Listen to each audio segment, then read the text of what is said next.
सम्बन्धमाभाषणपूर्वमाहुः वृत्तस्सनौ सङ्गतयोर्वनान्ते तद्भूतनाथानुगनार्हसि त्वं सम्बन्धिनो मे प्रणयं विहन्तुम्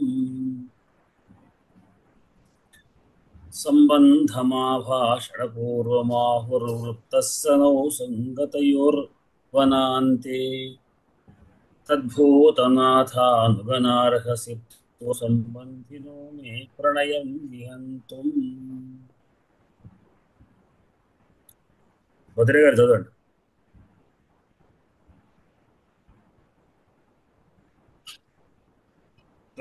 రావడం లేదు, ఈ సౌండ్ ఏమి బయటకు రావడం లేదు.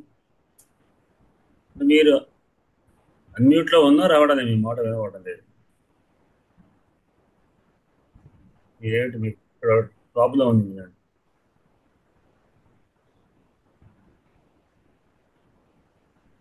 రావడం లేదు, సో చెక్ చేసుకోండి ఒక్కసారి. గంటల వారు చదవండి. నమస్కారం సార్. సంభద పూర్వమాహు బంధాది సున్నా మిస్ సున్నా పోయింది సార్. సంబంధ పూర్వమాహుర్వృత్త సనౌ సంగతయోర్వనాంతే తద్భూతనాథానుగ నార్హసిత్వం సంబంధినో మే ప్రణయం విహంతుం. సంబంధమాభాషణ పూర్వమాహు వృతత్సనౌ సంగతయోర్వనాంతే తద్భూతనాథానుగ నార్హసిత్వం సంబంధినో మే ప్రణయం విహంతుం. ధనికొండ వారు చదువుతారా? చదువుతాను. సంబంధమాభూషణ పూర్వమాహు వృత్తస్సనౌ సంగతయోర్వనాంతే తద్భూతనాథానుగ నార్హసి త్వం సంబంధినో మే ప్రణయం విహంతుం. సంబంధమాభూషణ పూర్వమాహు వృత్తస్సనౌ సంగతయోర్వనాంతే తద్భూతనాథానుగ నార్హసి త్వం సంబంధినో మే ప్రణయం విహంతుం. చేస్తారా? సంబంధం ఆభాషణ పూర్వం ఆహు వృత్తః స నౌ సంగతయోః సహ నౌ సంగతయోః వనాంతే తద్భూతనాథానుగ నార్హసి త్వం సంబంధినో మే ప్రణయం విహంతుం. నా అర్హసి త్వం మూడు వేరే, సంబంధిన నా అర్హసి త్వం మూడు వేరే వేరే. అవును, నా అర్హసి వేరే, నా అర్హసి త్వం.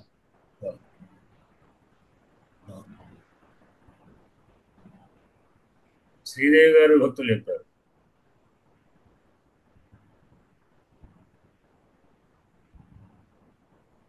అయ్యా నమస్తే.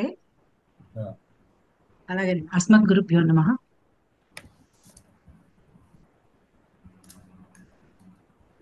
సంబంధం సంబంధౌ సంబంధాన్ సంబంధ శబ్దः అకారాంత పుల్లింగ ద్వితీయ ఏకవచనాంతః.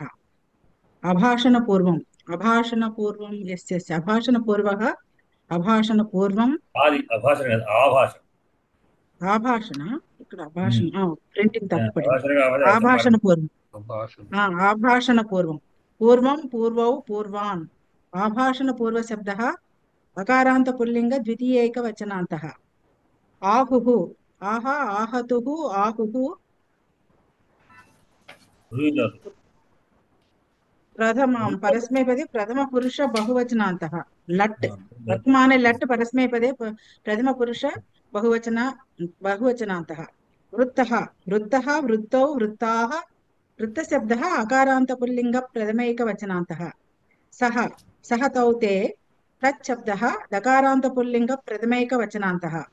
नौ नौ मम मे आवयोः नौ अस्माकं नः अस्मच्छब्दः दकारान्तपुल्लिङ्गः षष्ठी द्विवचनान्तः सङ्गतयोः सङ्गतस्य सङ्गतयोः सङ्गतानां सङ्गतशब्दः अकारान्तपुल्लिङ्गः षष्ठी द्विवचनान्तः वनान्ते वनस्य अन्तः वनान्तः तस्मिन् वनान्ते अन्ते अन्तयो अन्तेषु वनान्तशब्दः अकारान्तपुल्लिङ्गः सप्तम्यैकवचनान्तः तत् अव्ययम् भूतानां नादः भूतनादस्य अनुगः भूतनादानुगः तस्य सम्बुद्धिः हे भूतनादानुग हे भूतनादानुग हे भूतनादानुगौ हे भूतनादानुगाः हे भूतनादानुगशब्दः अकारान्तपुल्लिङ्गः समुद्भैकवचनान्तः अब्बा सम्बुद्ध्यैकवचनान्तः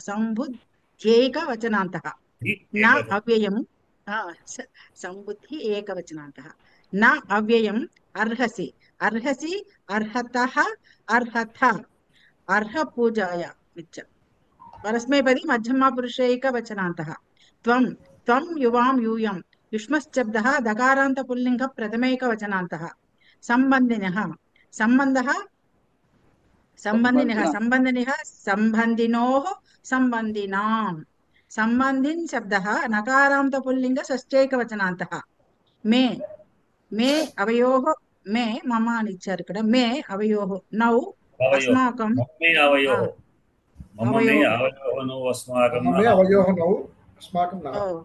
మే అవయోः నౌ అస్మాకం నః అస్మశ్శబ్దः దకారాन्तపుల్లిङ्गः षष्ఠైకవచనం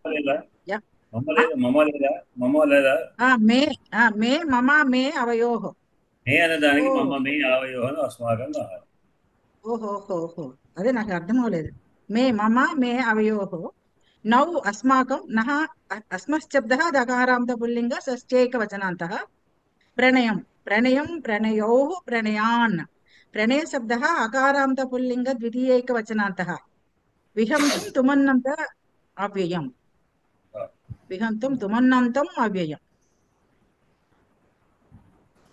అయిపోయింది ఏమేమి ఉన్నాయి మనకు క్రియాపదాలు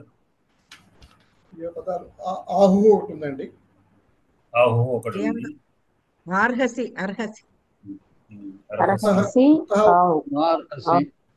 సవృత వృత్త అది ఒకటి ఉందండి జరిగినది అర్హసి అర్హసి అర్హసి అంటే అర్హుడవు అగుతున్నావు మధ్యపురుష ఏకవచనం యోగ్యుడవు అగుతున్నావు ముందు నా ఉన్నది కాబట్టి నెగటివ్ గా అర్హుడవు కాకుండా మళ్ళీ నా కలుపుకొని ఎట్లా అంటే నా అర్హసి అవుతలేదు నా అర్హసి ఎవరు త్వం త్వం అని ఉంది లేకుండా ఉన్న త్వం వస్తుంది అందుకే అర్హసి మధ్యపురుష అంటే త్వం నా అర్హసి యోగ్యుడవు కావు దేనికి అంటే విహంతం వదులుటకు తుమ్ముని ప్రత్యయం వదులుటకు అర్హుడవు కావు దేనిని వదులుటకు ప్రణయం అనే దానికి ప్రేమ అనే అర్థంతో పాటు కోరిక అనే అర్థం కూడా ఉంది అర్థం కూడా ఉంది అని కోశాలు చెప్తుంది కోరికను ఎవరి కోరిక అంటే మీ నా కోరికను వదులుటకు నార్హసి ఇక్కడ యాచన అని ఇచ్చారండి అదే యాచన యాంచ అన్ని ఉన్నాయండి ప్రార్థన ప్రేమ వినయము విశ్వాసం పరిచయం ఇన్ని రకాల అర్థాలు అన్ని విధాలు వాడచ్చా పదాన్ని అన్ని అర్థాలు కూడా ప్రణయం అనేది అనేక అర్థాలు వచ్చేస్తున్నాయని కనుక ఇక్కడ ప్రస్తుతం యాచన ప్రార్థన యాంచ అనే పదం కూడా వాడుతుంటారు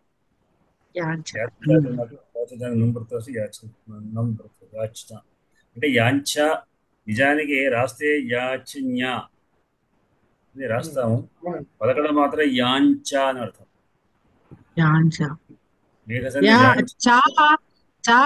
మహాప్రాణమాయ కాదు యాంచామోఘ వరమధి గుణే నాథమే కామాహ అని మేఘ సందేశంలో వస్తుంది. మేఘ సందేశంలో వస్తుంది. ఇక్కడ యాచ్ఞ అంటే యాచి తర్వాత జ్ఞా వస్తుంది. యాచ్ఞ రాస్తాం, యాచన. కానీ పలకడం మాత్రం యాంచ అంటాం. యాంచ. యాంచామోహ. అప్పుడు యాచనలోంచే యాచన వచ్చిందంటారా? యాచన కూడా అట్లా వస్తుంది. Okay okay. ఈ ప్రణయం అన్నప్పుడు కూడా ఉపసర్గేనండి. ఉపసర్గ అంతే. నయం. నీ నయం నయ నయం ధాతు. ప్రణయం. నీ నయ ధాతు ఉన్నది. నయం నతి ప్రణతి. నయం ప్రణయం అయింది. నతి ప్రణతి. అదెలా అవుతుంది? ప్రణయం ఒక పదం, ఏకపదం కదా. నయంకి వేరే అర్థం ఏంటి? నయం ప్రణయం. ప్రణయం అనే పదానికి అర్థాలు ఉన్నాయి, అన్ని రకాల అర్థాలు వాడబడుతుంది. ప్రణయం అంటే అప్పుడు ప్రేమ. నయం అనే దానికి ఏం అర్థం తీసుకుంటాం? నయతి అంటే తీసుకెళ్ళడం ఉంది కదా, నయతి. ఓ నయతి నయతి. అనయతి నయతి వినయతి వినయం వస్తుంది. వినయతి ఉంది. ఓకే. సంయతి సంయమం. సంయతి ఓకే. సన్నయతి. రకరకాల ఉపసర్గలతో చాలా పదం వాడవచ్చు, విడిగా కూడా వాడవచ్చు. ఆనయనం. ఆనయతి. ఉపసర్గ అనేది ప్రణయం వస్తుంది. అంటే ప్రాలో రేఫ ఉంది కానీ అర్థం వచ్చింది ప్రణయం. అది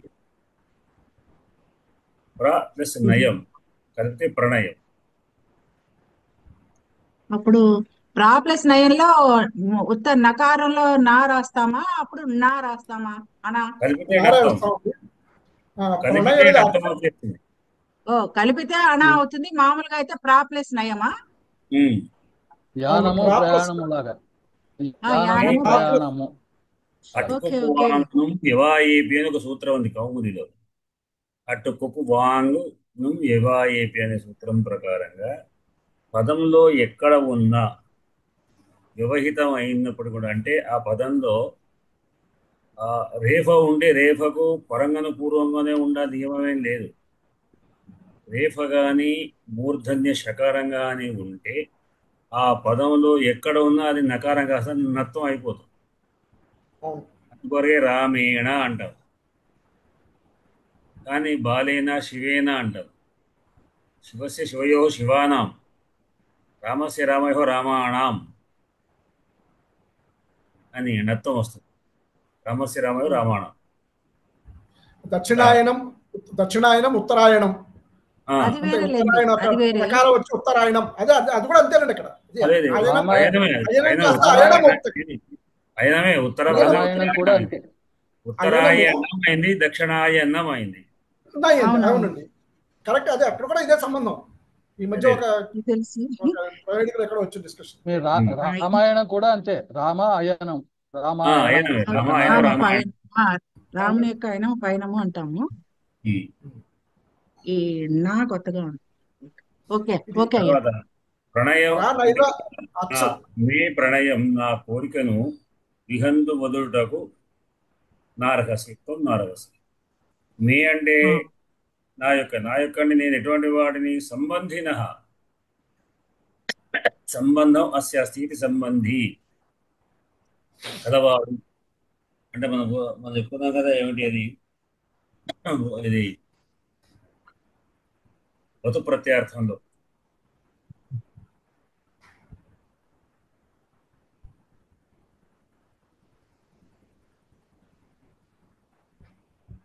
వతు ప్రత్యారంలో గుణిన్ శబ్దం వస్తుంది. గుణిన్ లాగా కనుక సంబంధి, సంబంధం కలవ. సంబంధం అస్య స్థితి సంబంధి అని తదిదార్థం సంబంధించినటువంటి స్థితి. ఇది కలవాడు, సంబంధం కలవాడిది. అంటే మనకు బంధుత్వం లేకుండా సంబంధం కలిగి ఉన్నటువంటి వాడిని నేను అన్నాడు. సంబంధం ఎవరెవరికి సంబంధం ఉంది అంటే మనకు. సంబంధం కలిగినటువంటి నాకు నా యొక్క అని తత్ అందువలన ఓ భూతనాథానుగా అని సంబోధన చేస్తూ భూతనాథ అనుగా. భూతనాథుడు అంటే పరమేశ్వరుడు, సమస్త భూతాలకు నాథుడి. భూతములు అంటే ప్రాణులు, సమస్త ప్రాణులు అని అర్థం. ప్రాణులకు నాథుడు. జీవులన్నింటికి రాముడైన వాడికి అనుగోను అనుసరించేవాడు. అనుకుంటాడు కింకరుడు అనుచరుడు అనేచ అని చెప్పుకుంటే అనుచరుడు అన్నారు. అటువంటి ఓ భూతనాథ సేవ పరమేశ్వర సేవ కూడా ఎందువలన అంటే నేను మన సంబంధం ఉన్నందువలన సంబంధుడైనటువంటి నా యొక్క కోరికను కుదురుటకు వీలు. అందువలన అంటే ఎందువలన అంటే చెప్తున్నాడు, పైన చెప్తున్నాడు కారణం, పైన చెప్తున్నాడు ఏమిటి అంటే మనకు నవ్వు అంటే మన ఇద్దరికి వృత్త జరిగింది. వృత్త ఏమిటి? సంగతయోహో నవ్వు అనేది ద్వివచనం కాబట్టి అస్మత్ శబ్దం యొక్క ద్వివచనం. అస్మత్ శబ్ద ద్వివచనం కాబట్టి సంగతయో అని వాడాడు అక్కడ. సంగతయో అన్నాడు అక్కడ.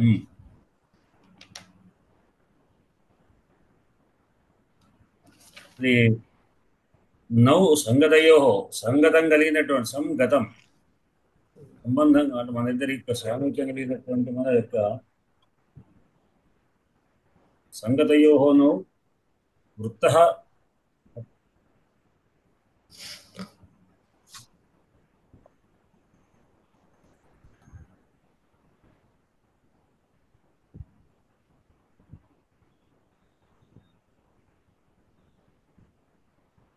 మనకు వృత్త అంటే ఈ విధంగా వ్యవహారం నడిచింది, వృత్తం అయింది అంటే కలిగినటువంటి ఈ బంధుత్వం జరిగింది.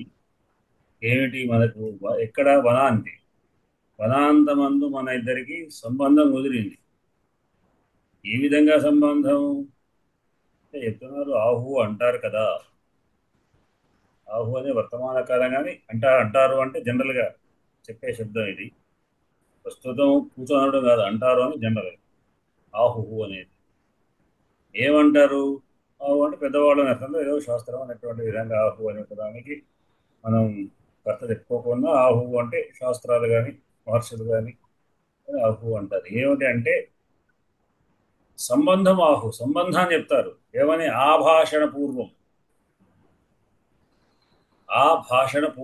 సంబంధం అంటే మైత్రీ బంధం. ఈ మైత్రీ బంధం దీన్ని ఏమంటారు? ఆభాషణ పూర్వం. భాషణం పూర్వం అంటే మాటయే మొదలు. ఆసమం అంటే పూర్తిగా అంటే మాట్లాడడం ద్వారా ఒకళ్ళొకళ్ళు స్నేహం ఏర్పడుతుంది. బస్సులో వెళుతుంటాం, ఇంకేదో తోలు వెళుతుంటాం, ఇద్దరు కలిసి మాట్లాడుకుంటారు. ఊరికి ఏదో పరిచయం ఏదో మాట్లాడతారు. మాట్లాడిన తర్వాత క్రమంగా ఆ పరిచయం అభివృద్ధి అవుతుంది. అంటే బంధుత్వాలు స్నేహాలు కలవాలి అంటే మాటనే ప్రధానం. మాట్లాడితే అప్పుడు స్నేహం కుదురుతుంది. కనుక ఎంతసేపు మనం మాట్లాడుకుందాం. నిన్న వటసావిత్రి వ్రతం జరిగింది, అప్పటి నుంచి మాట్లాడుకున్నారు. ఇవాళ కూడా చేస్తుంటారు. వటసావిత్రిలో ఆమె మొదలవాళ్ళతో అంటుంది, ఇంతసేపు నేను మాట్లాడాను కదా మనం, కానీ మన ఇద్దరికి కూడా సాప్తపదీన మైత్రి అని 7 అడుగులు వేస్తే మైత్రి బంధం కుదురుతుంది. అంటే 7 అడుగులు మాట్లాడుతుంటే అప్పుడు మాటల ద్వారా మైత్రి బంధం కుదురుతుంది. నేను ఈ మాటలో మీకు చెప్తాను అంటే యమధర్మరాజుతో మాట్లాడుతున్నాను అన్నట్టుగా. ఇంతసేపు నేను మాట్లాడింది కదా, నీవు ఏదో చెప్పావు, నేనో చెప్పాను, మన ఇద్దరు మాట కుదిరేది. ఈ మాట కుదరడం ఏమైపోయింది? మనలో మైత్రి ఏర్పడ్డాయి. మైత్రి ఏమక మన ఇద్దరు ఇప్పుడు మిత్రుల బంధం కనుక అప్పుడు నువ్వు నా కోరిక నెరవేర్చాలి. మిత్రుల యొక్క ధర్మ లక్షణం ఏమిటి? మిత్ర లక్షణాలు ఉన్నాయి. ఆ మిత్ర లక్షణాల ప్రకారంగా కోరిక తీర్చడమే ప్రధానం. మిత్రుడి యొక్క కోరిక తీర్చడమే ప్రధానం ఉన్నది. కనుక నా కోరిక నువ్వు తీర్చాల్సి, నువ్వు వదిలిపెట్టడానికి వీలేదు. నన్ను నీ ఇష్టం నువ్వు వేసుకునే దాన్ని కాదు. నేను ఎంతసేపు చెప్పాను నా కోరిక ఇది, కనుక నా కోరిక నువ్వు నెరవేర్చిన బాధ్యత నీ కోరికను నువ్వు విడిచిపెట్టడానికి వీలు లేదు అని ఒక చక్కనైనటువంటి ఒక ఉదాహరణ చక్కటి లాజిక్ పట్టుకొచ్చాడు దిలీపుడు. ఓ గొప్ప లాజిక్ పట్టుకొచ్చాడు. అది దీంట్లో ఉన్నటువంటి విశేషమైన అంశాలు. సంక్షిప్తంగా మీ సమీక్షల్లో చెప్తూ మనం దాంట్లో పోవచ్చు.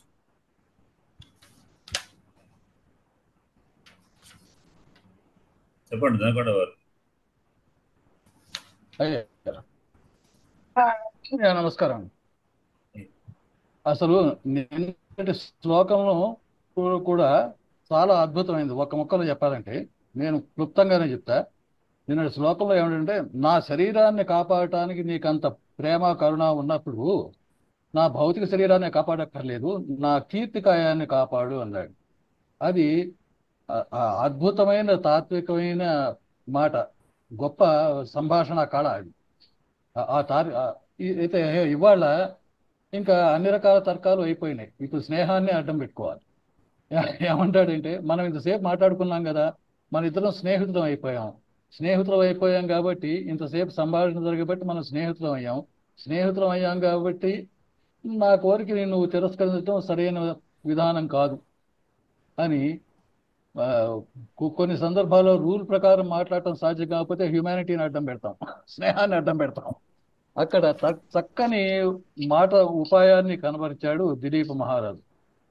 సెంటిమెంట్ ఈ శ్లోకంలోనండి, ఈ శ్లోకాలు ఈ గత 10-15 శ్లోకాల్లో సింహం మాట్లాడితే 3 కారణాలు చెప్పాడు. సింహం నువ్వు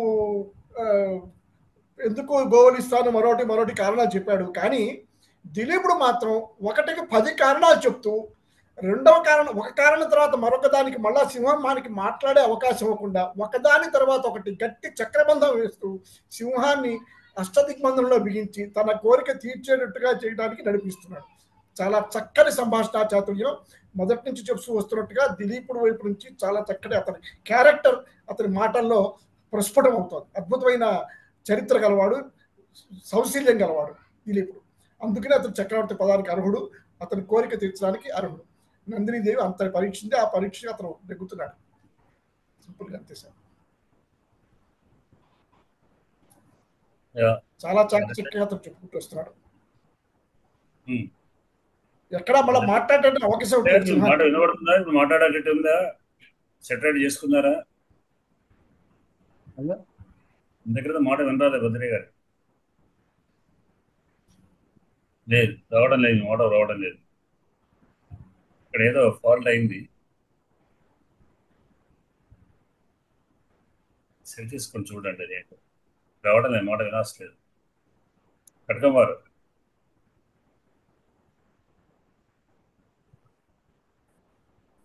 నమస్కారాలయ్యా.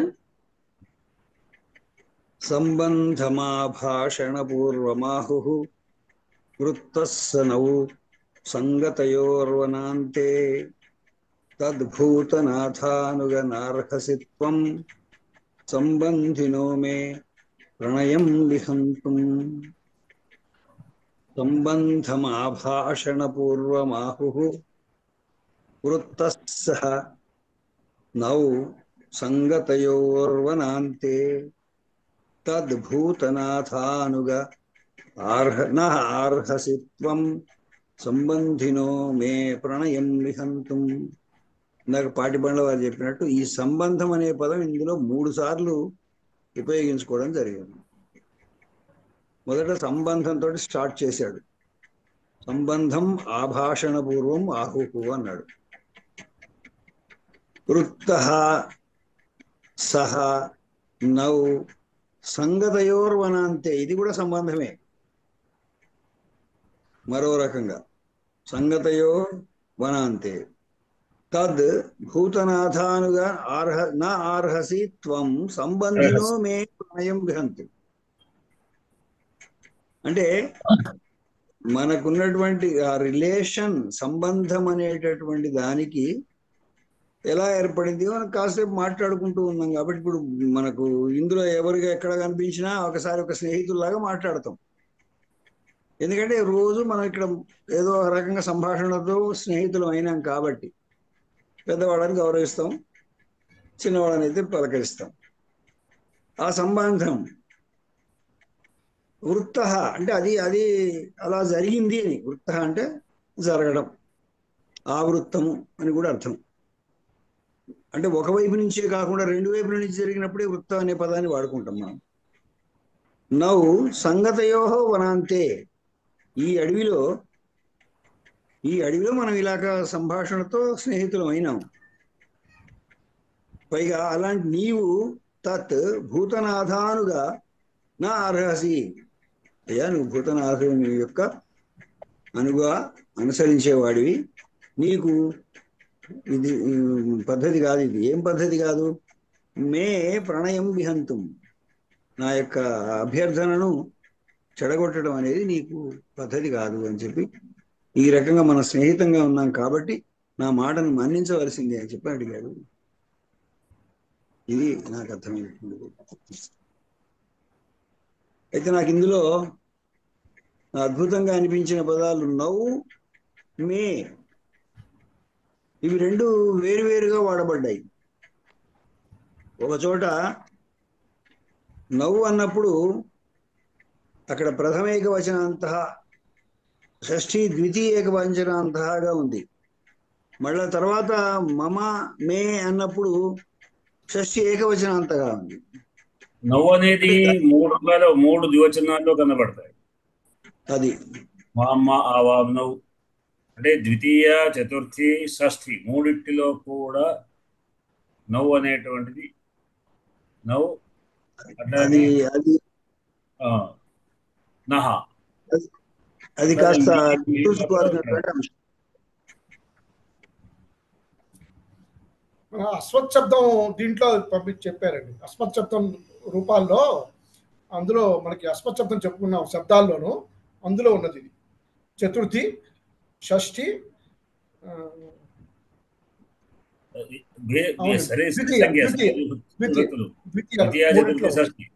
ద్వితీయ చతుర్థి షష్ఠి యొక్క ద్వివచన బహువచనాలలో రూపాలు ఒకే రకంగా ఉన్నాయి. ఒక ఏకవచనాల్లో మాత్రం మామ్ అని ద్వితీయ వస్తుంది, మా అని వస్తుంది. చతుర్థి షష్ఠిలోనేమో మే అని వస్తుంది. దీని ఉపయోగం రావాలి, దీన్ని ఉపయోగించడం అనేది రావాలి. ఇప్పుడు దీంట్లో చెప్తుంటాం కదా మనం, వహ అనే పదం బాగా వాడుతుంటారు, తే పదం వాడతాం కదా. కాబట్టి నమస్తే అదే నమస్తే అనే పదం నమః తే అని బాగా తెలియాలండి. కొద్దిగా ఇబ్బందిగా ఉంది. ఇంకా ఏదో వింటున్నాం కానీ ఇది కాస్త విభక్తులు ఉపయోగించడము, ఉపయోగించిన వాటిని చెప్పుకోవడము, గుర్తించడము, నేను ఏమంటున్నా అంటే మిమ్మల్ని రాయమంటున్నాను. ఒక వ్యాసాల్లాగా రాయండి. ఏదో ఒక సంఘటన రాసి పెడుతుండే, దీంట్లో పెడుతుండండి. దానికే ఏదో ఒక వాక్యంగా అది పోరాగానే కదా. అంటే మన మైండ్ ఉపయోగిస్తూ ప్రయత్నం చేస్తే దాని మీద గ్రిప్ వస్తుంది. వింటుంటే రాదు. ఇప్పుడు పదచ్ఛేదము, ఇది మీరు వివరించి చెప్పకపోతే మేముగా చదివి అర్థం చేసుకోలేము. ఇప్పుడు నవ్వులో ఏమిటి సార్ సమస్య ఏమిటి? నాకు అర్థం కాదు. నవ్వు అన్న పదంలో సమస్య ఏమున్నది అంటారు? సమస్య ఏముంది అంటే నవ్వు అనేటటువంటిది షష్ఠి ద్వివచనాంతంగా ఇవ్వబడింది ఇక్కడ. అవును. ద్వివచనాంతం అంటే ఏమిటి? ఇద్దరి గురించి చెప్పడం జరిగింది ఇక్కడ. నవ్వు సంగతయోహో, మన ఇద్దరికి సంబంధించి కలుసుకున్నాము. ఇద్దరం కలుసుకున్నాం. మరి మే అన్నప్పుడు నా యొక్క అక్కడ కారణం ఏమంటే ఇద్దరికి సంబంధించింది. ఇద్దరికి సంబంధించింది. అది కోరిక అనేది నా యొక్కడికి, కోరిక ఒక్కడికి సంబంధించింది. అందుకని ఇక్కడ మే అన్నాడు. అక్కడ బట్టి సంగతయోహ షష్ఠిని బట్టి నవ్వు కూడా షష్ఠి విభక్తి అని అనుకోవాలి.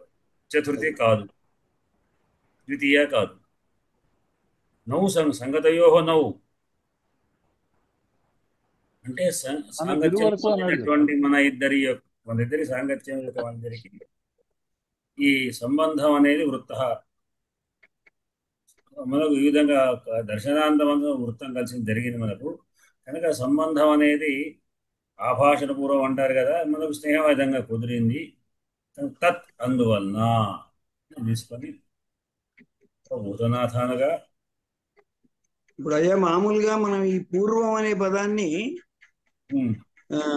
ఇలాగా కారణముగా కలిగిన అనే దానిగా వాడకుండా అక్కడి నుంచి ఇక్కడి వరకు అని కూడా చెప్తుంటాం కదా. అదే కదా ఇప్పుడు చెప్తుంది. ఆ అనేటువంటిది మనం మొన్న వ్యాకరణ కూడా చెప్పుకున్నాం. ఆశాంతం పాలం ఆసేతు ఉంది, ఆంగ్ అనేటువంటి ఆసీత్ హిమాచలం. అట్లానే ఆ భాషణం మొదలుకొని వరకు కూడా అర్థం, మొదలుకొని వరకు కూడా. ఇక్కడ ప్రస్తుతం మొదలుకొని అనుకుంటాం, వరకు కాదు, ఎందుకంటే ఇంకా కంటిన్యూషన్ ఉంటుంది కనుక భాషణ ప్రారంభమైనప్పటి నుండి భాషణమే పూర్వంగా కలిగినటువంటిది అని అర్థం. అది అంటే కారణంగా కలిగింది అని చెప్పారు. భాషణమే పూర్వంగా కలిగింది అనేది మనం అనుకుంటాం, కానీ ఇక్కడ ఏమంటున్నాడు, భాషణమే కారణంగా కలిగింది అన్నాడు. కాదు, భాషణ కారణం అంటే భాషణమే పూర్వం అంటే మొట్టమొదటి స్టార్టింగ్ పాయింట్ భాషణంతోనే సంబంధం ఏర్పడుతుంది. కారణం కంటే ఇదే. మన అంటే జనరల్గా స్నేహం అనేది భాషణంతో ప్రారంభం అవుతుంది. అంటే మన భాషణంతో మన స్నేహం కుదిరింది, కారణం కాదు. కారణం కూడా అనుకోవచ్చు వేరే విషయం, కానీ ఇక్కడ భాషణంతో ప్రారంభం అవుతుందని చెప్తుంటారు కదా. స్నేహం ఎక్కడ కుదురుతుంది? ఇద్దరు మౌనంగా ఎన్ని రోజులు కూర్చున్నా పక్కాడంటే పక్క వాడదు, మనం మాట్లాడకపోతే 100 ఏళ్ళు గడిచా వాళ్ళెవరో మనం ఎవరో వాళ్ళకి తెలియదు. మనకు వాళ్ళకి ఎప్పుడు పోతుంది అంటే ఏదో రకంగా మాట్లాడడం ద్వారా అప్పుడు అనుబంధం ఏర్పడి మీరు అనుకుని ఏదో రకంగా అప్పుడు స్నేహం ఏర్పడి ఇంక ప్రియత్వం ఏర్పడి ఇంకేదో క్లోజ్గా ఏర్పడి ఇవన్నీ అవుతుంటాయి. ఇవన్నీ మాటల ద్వారానే అవుతుంటాయి. మాటలు లేకుండా మాత్రం ఏది కాదు, మాటలతోనే స్నేహబంధం అనేది ఏర్పడుతుంది. కనుక మన ఇద్దరికి కూడా స్నేహం ఏర్పడింది. ఆ కారణంతోనే నేను స్నేహితుడిని కనుక నువ్వు నన్ను విడిచిపెట్టాను, నేను సంబంధిని అన్నాడు. సంబంధి అంటే స్నేహం గలవాడిని అర్థం, స్నేహరూప సంబంధం గలవాడిని నేను. కానీ నా ప్రణయాన్ని ఒక రకం ప్రేమను అని కూడా అనుకోవచ్చు, కోరికను అని మళ్ళా విశేషార్థం. నా ప్రణయాన్ని కూడా మీరు విడిచిపెట్టద్దు అంటే నా స్నేహాన్ని విడిచిపెట్టకునే అర్థం కూడా ఒక రకంగా ధ్వని. వదిలిపెట్టకూడదు అంటే ప్రేమ కలిగినటువంటి ప్రేమను విడిచిపెట్టద్దు అంటే ప్రేమలో ఏముంది అంటే కోరిక నెరవేర్చడం, ప్రేమను అనుబంధం చేయడం. ఈ విధంగా నువ్వు ఈ విధంగా ఉండాలి అని చెప్పేటువంటిది ఈ శ్లోకంలో. కొంతమంది గాంజా తీసుకుని పట్టుబడ్డారు. మొత్తం 48 మందిలో 9 మందికి పాజిటివ్.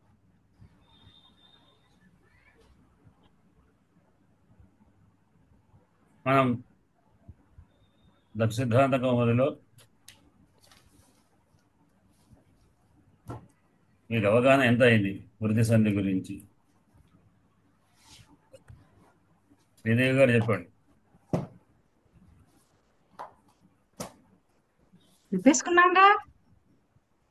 అంటే మళ్ళీ చెప్పాలి అని కూడా ఒక మాట అన్నారు నిన్న. నేను కాదు, ఇంకా ఎందుకంటే కాదు అంటే ఇంకా గ్రిప్ రావాలన్నా ఓకేనా అన్నట్లా. అంటే ఇంకెవరి చేతిలో చెప్పిస్తే, నేను ఆల్రెడీ చెప్పేశాను కానీ నిన్న, ఇంకెవరి చేతిలో చెప్పిస్తే నేను మళ్ళీ అవగాహన చేసుకుంటా. సుమేష్ గారు చెప్తారా?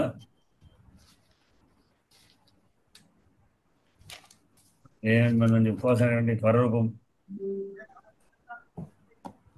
వాడి గురించి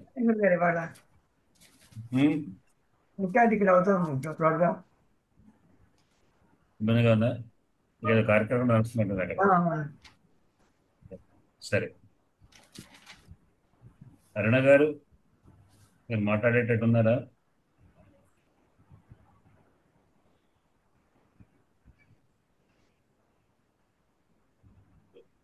గురువు గారు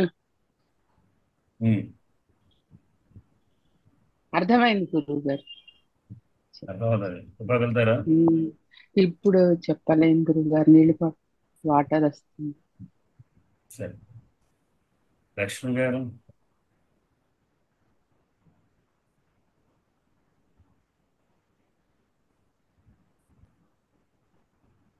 గురువు గారు సంధ్య గురించి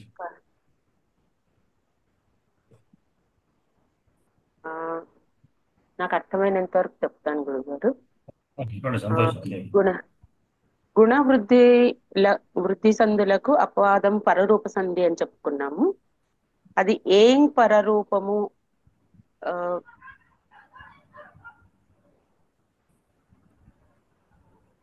ఏం ఏంగి పరరూపము ఏ ఏంగి ఏని ఏంగి పరరూపము అన్న ఆ, సూత్రం ప్రకారం ఆ, ఈ పరరూపం గుణవృద్ధి పూర్వం నందు గుణవృద్ధుల వలె ఆవరణము ఉండాలి సంధి నియమాల ప్రకారం. అలాగే అట్టి ఆవరణానికి ఉపసర్గాంతమై కూడా ఉండాలి. పరరూపం నందు వృద్ధి వలె ఏచ్లు కాకుండా ఏ ఓంగ్లు మాత్రమే ఉండాలి అని, అట్టి ఏ ఓంగ్లతో ఆరంభమైన పదానికి ధాతు పరంగా కూడా ఉండాలి అనేసి నియమం ఉన్నది. ఇట్లు ఉన్నటువంటి ఆ మరియు ఏం పరరూపలకు పరరూపము ఏకాదేశం అవుతుంది అనేసి పరరూప సంధికి చెప్పుకున్నాము. అలాగే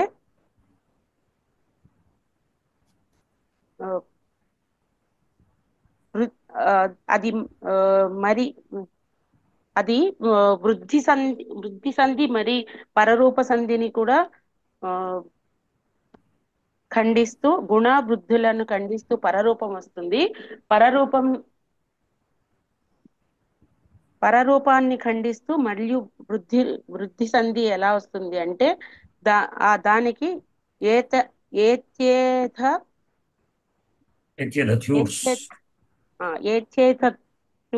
ఏథ్యూట్స్ అన్న సూత్రం ప్రకారం అవర్ణాత్ ఏ జాత్యోః ఏత్యేదత్యోః ఊఠి చ పరే వృద్ధిరేకాదేశః స్యాత్ పరరూప గుణాపవాదః ఉపైధతే ప్రౌష్టః.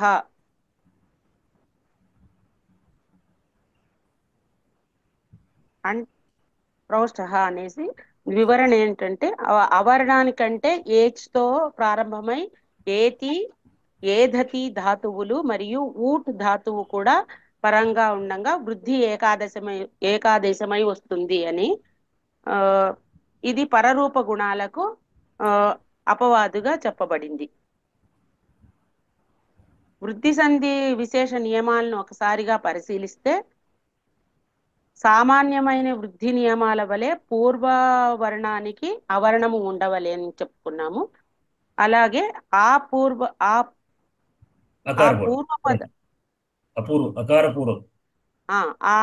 అకారపూర్వ పదానికి ఉపసర్గ అయినను కాకపోయినను ఈ నియమాలున్నచో వృద్ధి సంధి వస్తుంది అని చెప్పుకున్నాము. పరముగా సామాన్య నియమాల వలె ఏచ్ అంటే ఏ ఓ ఐ ఔ వర్ణాలు ఉండాలి అని చెప్పుకున్నాము. ఇంకా విశేష నియమాలు ఏమంటే, కేవలం ఏచ్తో ప్రారంభమైన ఏతి ఏధతి ధాతువులు కానీ మరి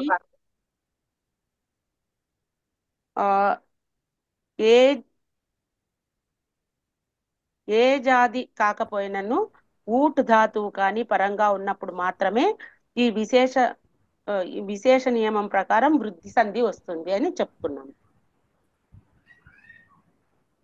దానికి ఉదాహరణకు ఉప ప్లస్ ఏతి అని చోట అవర్ణం కంటే అచ్చుపరంగా ఉండంగా గుణము వస్తుంది.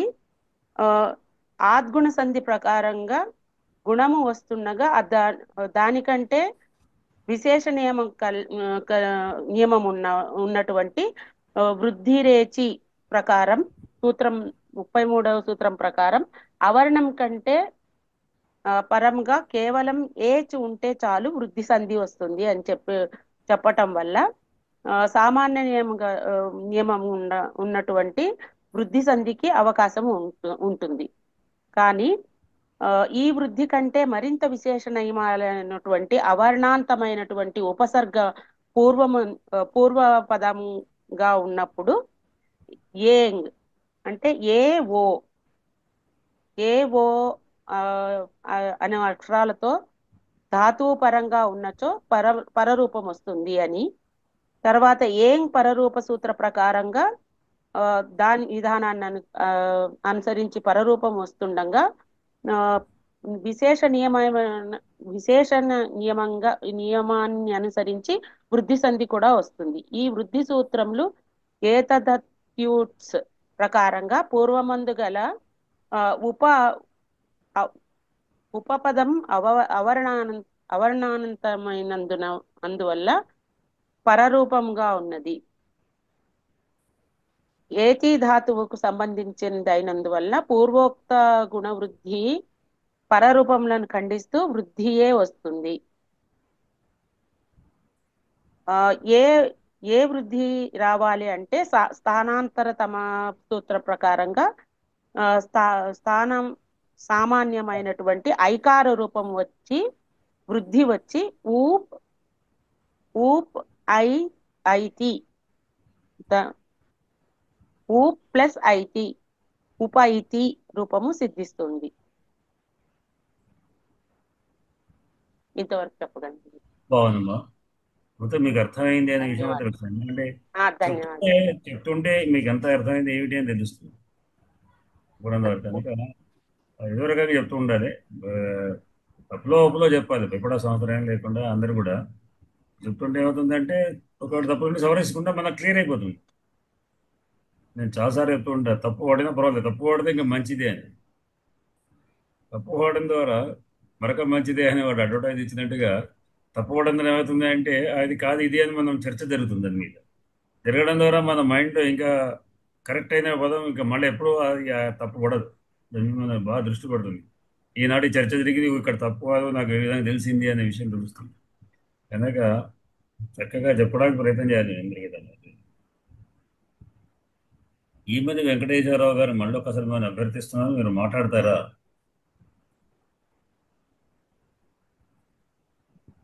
ఈ మధ్య వెంకట మల్లికార్జునరావు గారు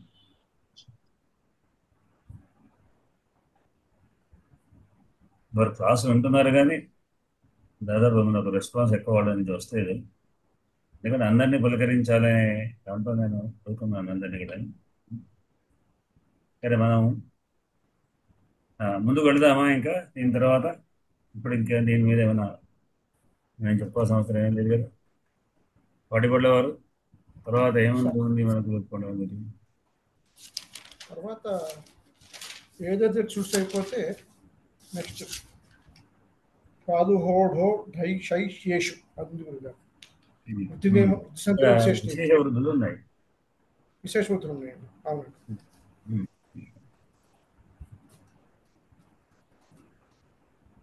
ప్రాదు హోఢో శైష్యేషు ఊఢి ఏష ఏష్యా ఈ పదాలు పరంగా ఉంటాయి. అంటే లిమిటెడ్, ఇది మాత్రమే, వీలాగా ఇంకేదైనా పదాలు తీసుకుంటే కాదు. ఇవి ఉంటే మాత్రం వీటికి వృద్ధే వస్తుంది అనేది వార్తికం. ఇక్కడ నుండి వార్తికాల ద్వారా మనం విశేషమైన వృద్ధిని చెప్పుకోబోతుంది. దీంట్లో ఏమేమి వచ్చే అవకాశాలని వాటిని దేన్ని ఖండిస్తున్నది? ప్రాత్ అంటే ప్రా ఉపసర్గ, ఒక ప్రా ఉపసర్గనే, మిగతా ఉపసర్గాలు కావు. మిగతా ఉపసర్గాన్ని కాకుండా కేవలం ప్రా అనే ఉపసర్గం వస్తే వీటి ఊహ ఊఢ ఊడి ఏష ఏష్య అనే పరంగా ఉంటుంది. వృద్ధి అంటే నిజానికి ఏం రావాలి అంటే ఇంకా మనకు వెనుకున్నటువంటివి గుణము, వృద్ధి, పూర్వరూపాలు. వీటిని ఏ విధంగా ఖండిస్తున్నా లేకుంటే సపోర్ట్ ఏంటి? ఎందుకంటే వృద్ధిని ఖండించుకోవాలంటే, ఎందుకంటే జనరల్ వృద్ధి అయినప్పుడు మనం ఇక్కడ చెప్పుకోవాల్సిన అవసరం ఏం లేదు. అదేమిటి అనేటువంటిది చెప్పండి, పాడిపడాలి.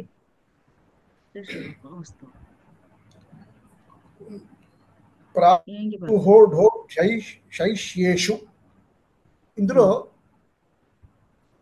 ప్రా ఉపసర్గకి ఒక 4 1 2 3 4 5 ధాతు రూపాలు ఇచ్చి అవి పరంగా ఉంటే ఏది వస్తుంది, ఏది రావాలి, ఏది రాకుండా ఏది వస్తుంది అది చెప్పుకుంటూ పోతాం. ఇది ఒక వార్తికం. దీంట్లో వివరణ ఏమిటంటే ప్రా ఉపసర్గ కంటే పరంగా ఉన్న ఊహ, ఊఢ, ఊఢి, ఏష, ఏష్య అనేవి పరంగా ఉంటే వృద్ధి వస్తుంది అంటున్నారు. వృద్ధి వస్తుంది అంటే విశేష నియమం అంటే ఏదో రావాల్సి ఉంది, అది రాకుండా బదులు ఇది వస్తుంది, వృద్ధి వస్తుంది. ఏం రావాలి, ఏది రావట్లేదు, ఏది వస్తుంది చూద్దాం. ప్రా ప్లస్ ఊహ, ప్రౌహ అంటే అర్థం ఏంటంటే మంచి చర్చ. ఇప్పుడు మనం చేయబోడు కూడా మంచి చర్చే నేర్చుకుంటున్నాం కాబట్టి. అనే చోట అవర్ణానికి అచ్చుపరంగా ఉంటే, అవర్ణం ఉంది, ప్ర ఉపసర్గ, ప్రలో పకార రకారంతో అకారం ఉంది, అవర్ణం ఉంది. ఊహలో అచ్చుపరంగా ఉంది, ఊకార రూప అచ్చుపరంగా ఉంది. సో మొట్టమొదటి దేనికి ఎడతాం మనం? అవర్ణానికి అచ్చుపరంగా ఉంటే మనం నేర్చుకున్న గుణశక్తి ప్రకారం ఆద్గుణ ప్రకారం ఏంటి గుణం రావాలి అక్కడ. ప్రా ప్లస్ ఊహ గుణంలో ఏం రావాలి మనకి అక్కడ? ప్రోహ, అంతే కదా, ఉకారం అయితే ప్రోహ. కానీ ఇక్కడ ఏం చెప్తున్నారంటే గుణాన్ని ఖండిస్తూ ఈ ప్రాదుహోడో జై శైష్యేషు వార్తికం ప్రకారం ప్రా అనే ఉపసర్గకు ఊహ పరంగా ఉంటే కనుక వృద్ధి వస్తుంది అని చెప్తున్నారు. వృద్ధి, వృద్ధులు అంటే ఏమనుకున్నాం మనం? వృద్ధిరాదేచ్, ఆత్, ఐ, ఔచ్, అవి వృద్ధులు. దీర్ఘకారం, ఐ, ఔ, ఈ మూడు వృద్ధులు. ఈ మూడిట్లో ఏదో ఒకటి రావాలి. సరే, మూడు రావాలన్నప్పుడు మనం వెంటనే వచ్చే క్వశ్చన్ ఏది రావాలి? స్థానాంతర సమసూత్రం మనకి వెంటనే సొల్యూషన్ చూపిస్తుంది. ఏం చెప్తోంది? ప్రాలో ఏముంది? అకారం ఉంది, కంఠస్థానం అకారం. ఊహలో ఏముంది? వస్తస్థానం. అయితే మనకు వచ్చేటువంటి వృద్ధుల్లో ఏది స్థానాంతరం అంటే అత్యంత స్థానసామ్యం దేనికి ఉన్నది?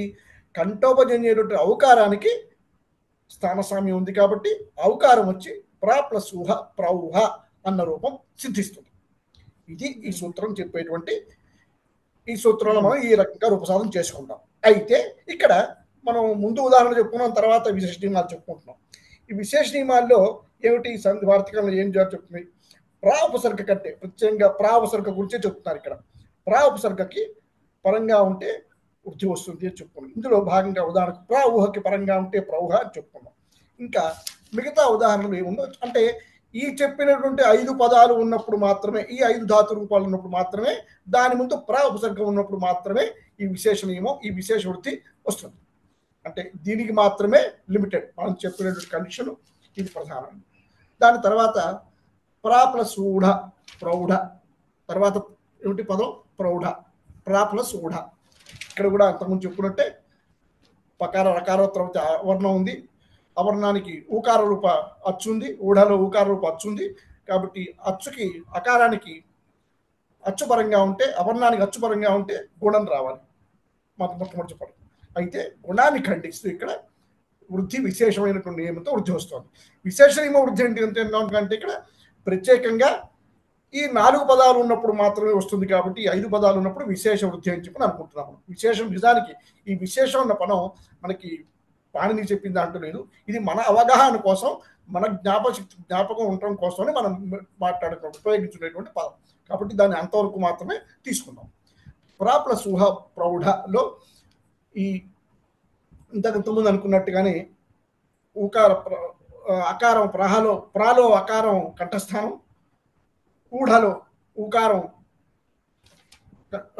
ఊకారం ఓష్ఠస్థానం, కంఠజన్య స్థానం, ఓష్ఠస్థానం. ఈ రెండింటి స్థానంలో వచ్చేటువంటిది మీరు స్థానాంతర సమసూత్ర ప్రకారం స్థానసామ్యం ఔకార రూప కంఠజన్యు కంఠోపస్థానానికి ఉంది. కాబట్టి దానికి ప్రా ప్లస్ కూడా ప్రౌఢ అనేటువంటి రూపం సిద్ధిస్తుంది. ఇదే విధంగా ప్రా ప్లస్ ఊఢి, ప్రౌఢి కూడా అంతే.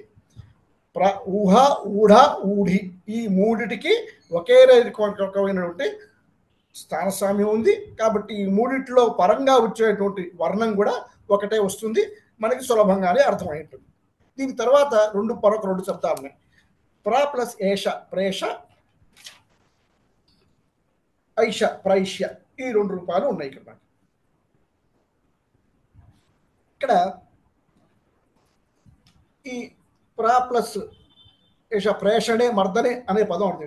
ప్రా ప్లస్ ఏష అనేటప్పుడు మనం అనుకున్నాం కదా, ఏమిటి అక్కడ? అకారానికి ప్రకార రకారంతో అకారానికి ఏష రూపంలో ఏకార రూప అచ్చు పరంగా ఉంది కాబట్టి గుణం రావాలి. ఫస్ట్ గుణం రాదు, ఎందుకంటే విశేషణం ఉంది కాబట్టి. దాన్ని ఖండిస్తూ అయితే ఇక్కడ మరొక ఉంది, వృద్ధి వస్తుంది. ఇక్కడ వృద్ధి ఎందుకని వృద్ధి ఎందుకని? వృద్ధి రాదే హెచ్ అవర్ణానికి హెచ్చుల పరంగా ఉంటే వృద్ధి వస్తుంది. ఐలో వృద్ధి వస్తుంది. ఆ మూడిట్లో వృద్ధి వస్తుంది అని మనం వృద్ధి సంధి చెప్తుంది. అయితే ఇక్కడ దాని ప్రకారమే వృద్ధి వస్తుండగా ప్రా అనేది అకారాంత ఉపసర్గ అయినందువల్ల ఏష అనేది ఇండిగతం అనే ధాతువుతో ఏంజితో మొదలైనటువంటి ధాతు కృతంత రూపం అయినందువల్ల ఏంజు పరరూపం ఏంజులు దానికి మళ్ళీ ఇంకొక సబ్టాస్ చెప్పుకున్నాం కదా మనం. పరరూపం పరరూప సంధి చెప్పుకున్నప్పుడు ఏమనుకున్నాం?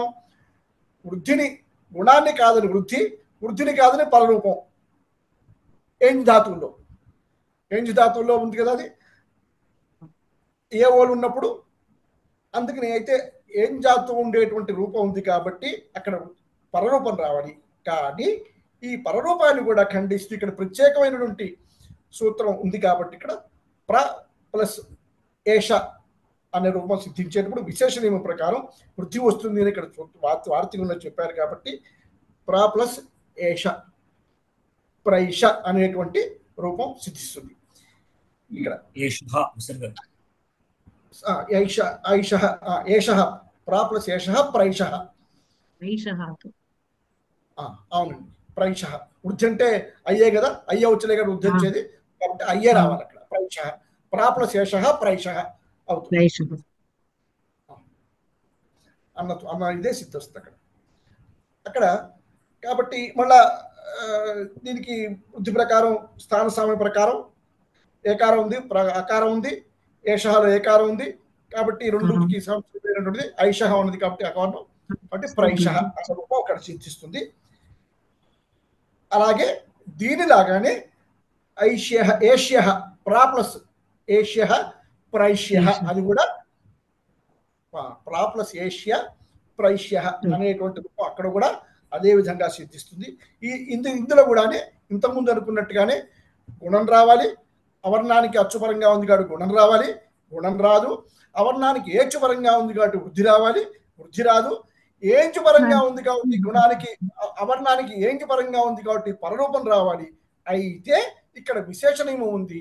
విశేష నియమం ఉండి ఈ పరరూపాన్ని కూడా ఖండిస్తూ విశేష నియమం ప్రకారం వృద్ధి వస్తుంది. కాబట్టి ప్రా ప్లస్ ప్రైష్య అనేటువంటి రూపం ఇక్కడ సిద్ధిస్తుందని మనం ఈ వార్తికంలో నేర్చుకుంటున్నాం. ఇది గురుగారు, ఏమన్నా దోషాలు ఉంటే చెప్పండి సార్.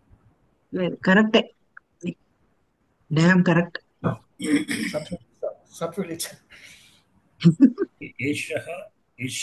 ఏష్య అనేటువంటిది ఇష్ అనే ఇషువాంఛాయాం ధాతు ఊరుట, దీనికి మన యత్ప్రత్యయం చేసి ఏష్య అయింది.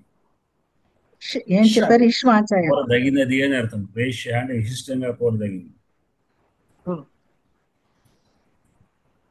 ఇషువాంఛాయ ఇషది ఇచ్చా ఇచ్చాయం కదండి గురుగారు. ఇచ్చాయం సరే. దీనికి ఇష్టము వచ్చింది కదా, ఇష్టము పదం. అవునండి, ఇష్టం తప్రత్యం, ఇష్టం కోరబడినది. ఇష్టం అంటే ఏష్య అంటే కోరదగినది. ఇష్ తప్రత్యయమా? ఇష్ వాంఛాయం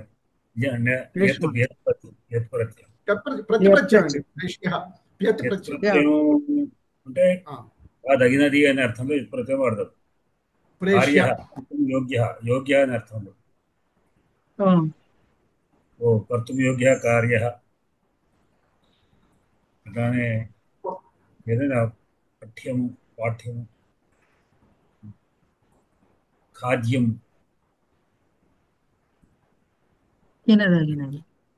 ప్రథమైకవచనం పురుష పుల్లింగం ప్రథమైకవచన రూపంలో ప్రేష్య అన్న రూపం ఉంది గురుగారు. కోరదగినటువంటి విషయంగానే సంబంధించి అలాగే విశేషంగా విశేషాన్ని బట్టి ఇది ఏష్య ప్రేష్య అనేటువంటి.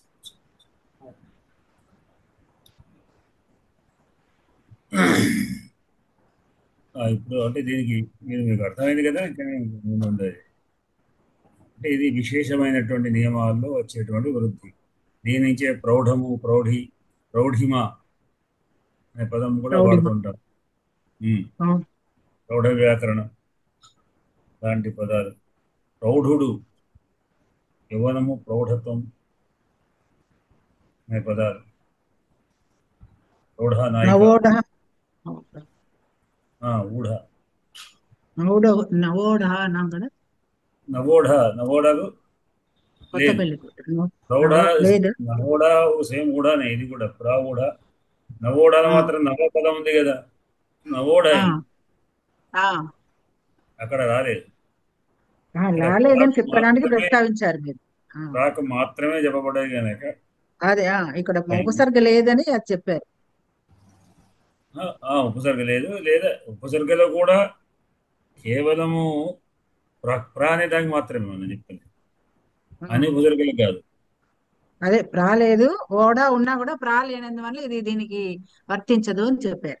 అదే నవోఢ అనే పదం వర్తించదు, మనం అది కూడా రాసుకోవచ్చు. నవోఢ ఓఢ అనే పదం చెప్పారు, మీరు చెప్పినప్పుడు అది చెప్పారు. ప్రాయితిక్యం అని మనం వేసుకొని ప్రాయితిక్యం అంటే నవోఢ అని వాడుకోవచ్చు. మళ్ళీ చెప్పండి. ప్రాయితిక్యం అని ఇప్పుడు కదా అన్నది, ప్రా అని ఎందుకు చెప్పబడ్డది అవునవును అంటే నవోఢ అని పూఢ పదాలు వాడుకోవచ్చు. అది కూడా ఒక ఇదిగా చెప్పారు మీరు.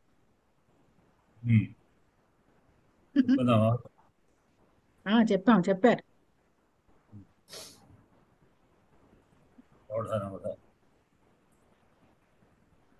ఇది తర్వాత మనం మళ్ళీ ఇంకొక విసర్గ విశేషమైన వృద్ధి, అక్షాదోహిన్యాం ఉపసంఖ్యానం అనే ఒకటిది. ఇక్కడ అక్ష శబ్దానికి ఊహ శబ్దం పరంగా ఉంది. అంటే దాదాపుగా ప్రసిద్ధమైపోయిన అక్షౌహిణి సేన. అక్షౌహిణి అనే పదం అడబడే కనుక అక్కడ వృద్ధి వచ్చింది కనుక ఇక్కడ వృత్తికారుడు దీన్ని కూడా మనం తీసుకోవాలి అని అక్షశబ్దాలు ఊహిని శబ్దం పరంగా ఉంటాయి. ఇక్కడ ఉపసర్గలు కానీ ఇంకా వేరే శబ్దాలు కానీ కేవలం అక్షశబ్దాన్ని ఊహిని శబ్దం పరంగా ఉంటాయి. అంటే రెండు కూడా చెప్పుకున్నాగా ఒకసారి, అంటే ఒక చమత్కార కథ వచ్చింది. దాంట్లో ఏమిటి అంటే ఒక రాజకీయ నాయకుడు మినిస్టర్ చాలా దగ్గరి బంధువు, ఉద్యోగం కావాలని ఆయన అడిగాను. ఎట్లా మినిస్టర్ అయినా మనవాడు కదా, నాకు మావాడి గవర్నమెంట్ ఉద్యోగం ఇప్పించండి, పలానా ఆఫీసర్ ఉద్యోగం ఉంది అంటే నోటిఫికేషన్ ఇచ్చారట.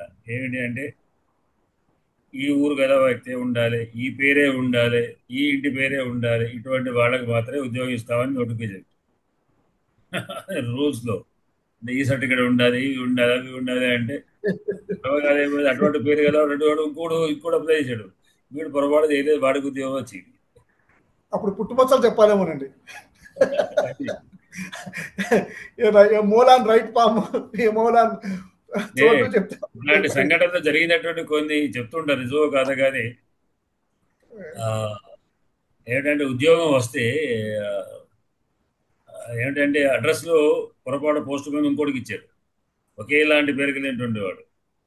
వాడి పదం వీడి రామారావు అంటే రామారావు పదం కదా, వాడు ఇంకోటి ఉన్నాడు సేమ్. వాడు ఉద్యోగం వచ్చి చేంజ్ చేయాలి. నేను అసలు ఇంటర్వ్యూ కోలేదు, గవర్నమెంట్ ఆర్డర్ వచ్చాక వీడు బాబు ఉద్యోగస్తులు పోయినాడు. చక్కగా జరిగినటువంటి ఘటనలు మేము విందాం.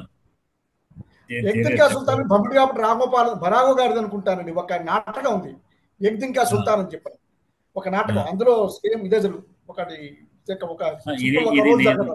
ఈ సంఘటన జరిగిన సంఘటన నాకు తెలుసు. అంటే నేను పేరు రామారావు పేరెట్టిన వేరే ఒక వాళ్ళ పేరుతోని ఒకే పేరు ఒకే విధంగా ఉన్నటువంటి వాళ్ళకి ఇనిషియల్ అంతా కూడా ఒకే అయింది.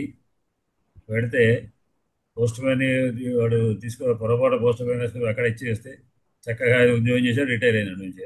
ఈయన మాత్రం రాలేదు. అట్లా జరిగినటువంటి అంటే పోస్ట్ మ్యాన్ యొక్క పొరపాటు వల్ల వాళ్ళ యొక్క అదృష్టాలే మారిపోయినాయి. అట్లా జరిగినటువంటి ఇక్కడ సరే అక్ష శబ్దానికి ఊని శబ్దం పరంగా ఉండడం కేవలం అక్షౌణి సేనది, ఇంకా వేరే పదం లేనే లేదు. అక్షౌణి సేనకు స్టాంపుకు వేస్తున్నాం అనమాట పర్మిటెడ్ అని ఈ వార్తికం ద్వారా. అక్ష ఊహిని అక్షౌహిని సరే నత్తోనే ఇంతకుముందు చెప్పుకుందాం మనం. ఋకువాంగణం వ్యవహార సూత్రం ప్రకారంగా అక్షౌహిణీ సేన అట్లా ఊహిని అక్ష ప్లస్ ఊహిని అక్షాలో షకారం కలిపితేనే అర్థం వచ్చింది. మామూలుగా ఊహిని పదం అది. అక్ష ప్లస్ ఊహిని కలిపితే అక్షౌహిణి వృద్ధి. ఇక్కడ కూడా గుణానికి అపవాదం. అక్ష ప్లస్ ఊహిని అని గుణం వస్తే గుణానికి అపవాదంగా వృద్ధి వచ్చింది. ఈ వార్తకం ద్వారా వృద్ధి వచ్చి అక్షౌహిణి అయింది. అట్లానే ఇంతకు సూత్ర అటుకుపాంగం వివాహ సూత్రం ప్రకారం వివాహేపి అంటే వ్యవధానం ఉన్నప్పటికీ కూడా నత్వం వస్తుంది. అంటే షత్వం ఒక చోట ఉంది, నత్వం ఒక చోట ఉంది, మధ్యలో చాలా వర్ణాలు ఉన్నాయి కదా అని మనం ఆ సూత్రం చెప్పుకున్నట్టుగా ఎంత తస్మీర్ ఇక్కడ మనం ఏం చెప్పుకున్నా కూడా ఇకోడిచి తర్వాత వ్యవధానం ఉండకూడదు. స్థానేంద్రతమ కాదు దాని తర్వాత సూత్రంలో ప్రకారం ఏంటి తస్మీర్ దృష్టి పూర్వస్య వ్యవధానం ఉండకూడదు. కానీ ఇది ఈ అటుకుగానే మాత్రం పూర్వ పదార్థ సంజ్ఞాయం అని చెప్పారు కదా, పూర్వ పదార్థ సంజ్ఞాయం కూడా చెప్పారు. ఇది అంటే అక్కడ ఆ సూత్రం ప్రకారం ఎక్కడైనా ఆదేశం పరంగా ఉంటేనే రావాలి, మధ్యలో వర్ణం ఉండకూడదు, వ్యవధానం. కానీ అటుకుపాంగం సూత్రం ఈ కొన్నిటికి లిమిట్ ఇచ్చింది, వాటికి మాత్రం వ్యవధానం లేకపోతే అవ్యవధానం. తస్మిన్ నిర్దిష్టే పూర్వస్య సూత్రం. తస్మిన్ నిర్దిష్టే పూర్వస్య అక్కడ అవ్యవహితంగా ఉండాల్సింది అక్కడే అందులో దాని నిర్దేశాన్ని విధీయమానం నత్వం వస్తుంది. ఎక్కడ ఉన్నా పదంలో ఎక్కడ ఉన్నా వ్యవధానం సంబంధం లేకుండా నత్వం వచ్చేస్తుంది. పదం ఒకటే పదం కావాలి, పదత్వం వస్తే అప్పుడు వస్తుంది. అంటే వేరే పదం తీసుకొని అక్కడ ఈ పదం ఆ పదం ఉంది కదా ఒక చోట, రామ ఒక చోట ఇంకేదో సూత్రం తీసుకొని అక్కడ ఉంది కదా అంటే దానికి కుదరదు కదా. అది అయితే సమాసాంతర్గతంగా ఏ పదత్వం వచ్చేస్తే అప్పుడు వచ్చేస్తుంది. అక్ష విడిగా ఉన్న ఊహిని మాత్రమే కలిపితే అక్షౌహిణి. ఇది పూర్వపదార్థ సంజ్ఞాయం అని చెప్పాను గురుగారికి. దీని సూత్రం పూర్వపదార్థ సంజ్ఞాయం అని చెప్పి పాణిని సూత్రం ప్రకారం సంజ్ఞార్థమైన సమాస పదంలోని పూర్వపదమునందు రేఫ రకార షకారం కంటే పరంగా ఉన్న ఉత్తర పదస్థ నకారమునకు మధ్యలో ఇతర పదములున్నను నత్తము వచ్చి అక్షౌహిణి రూపం సిద్ధిస్తుంది అని చెప్పారు అందరూ. దానికి చెప్పిన సూత్రం మీరు పూర్వపదార్థ సంజ్ఞాయం పాణిని సూత్రం. నేను చెప్పా ఇప్పుడు అదే ఇప్పుడు నేను చెప్పా పూర్వపదార్థ నేను వినలేదండి. సరే, ఇది ఇక్కడికి మన రెండు వృద్ధులతో ఆపేద్దాం.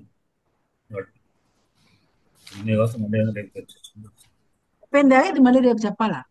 చెప్పాలంటే రాసుకుని మీ వరకు నేను పోటాడక్కడికి మొదలుతాను కదా, మీకు అర్థం కావాలి కదా. అర్థమైంది. ఎంత అయింది అంటే ఒకే వెళ్ళిపోవచ్చు, ఇబ్బంది అయింది. అయ్యో నా గురించి నా ఒక్కదానికి ఒక్కరనే మీరు అంటే మొత్తం సమూహం అందరి విషయంలో కూడా. ఇప్పుడు ఇది చెప్తున్నప్పుడు మీరు ఏం చెప్పారంటే ఉక్తానుదృక్త ఎత్ర చిత్ర చింత ఎత్ర ప్రవర్తతే తం గ్రంథం వార్తికం ప్రాహు వార్తికజ్ఞ మనీష. వార్తికం అంటే ఏమిటి నిజానికి అక్కడే ఎక్కువ. అది ఎక్కడ మనం ఫస్ట్ వార్తిక రుద్రవర్ణం సావర్ణం వాచ్యం చోట చెప్పుకున్నాం. నిజానికి అక్కడే అక్కడ మీరు మొదట్లో చెప్పి దాన్ని ఇక్కడ మళ్ళా పునరుక్తం చేశారు. నేను అక్షౌహిణిలో రాసుకున్నాను ఆ వార్తికాన్ని. వార్తికం అనేది ఏమిటి అంటే ఉక్తానుక్తా దురుక్తా ఎత్ర, ఉక్తా గాని అనుక్తా గాని దురుక్తా ఎత్రా చింత ప్రవర్తతే అంటే ఉక్తం అక్కడ చెప్పబడ్డది కానీ చెప్పబడని విషయం కానీ దురుక్తం అట్లాంటి వాడికి అక్కడ సవరించడానికి సవరించడానికి కొరకు ఏదైతే మళ్ళీ కొంచెం సెటరైట్ చేస్తుంటామో వార్తికారులు చేస్తుంటే దాన్ని వార్తికం అన్నారు. వన్ గ్రంథం వార్తికం ప్రాహు వార్తికజ్ఞ మనీష అని చెప్పారు. ఎందుకు రాశానో గుర్తు రావట్లేదు నాకు. అనేది వార్తిక లక్షణాల గురించి చెప్తున్నాను. ఇంత క్రితం వార్తికాలు వచ్చినప్పటికీ కూడా ఇక్కడ మళ్ళీ ఒకసారి రిపీట్ చేశాను. కార్యక్రమం అందించింది. సరే, ఇక్కడికి మనం ఆపేద్దాం. మళ్ళీ రేపు అందరికి కూడా స్వస్తి ప్రజాభ్యః పరిపాలయంతాం న్యాయేన మార్గేణ మహిషాః గోబ్రాహ్మణేభ్యः శుభమస్తు నిత్యం లోకాः సమస్తాः సుఖినో భవంతు. స్వస్తి. శుభరాత్రి. శాంతి శాంతి శాంతి. ధన్యవాదాలు. ధన్యవాదాలు.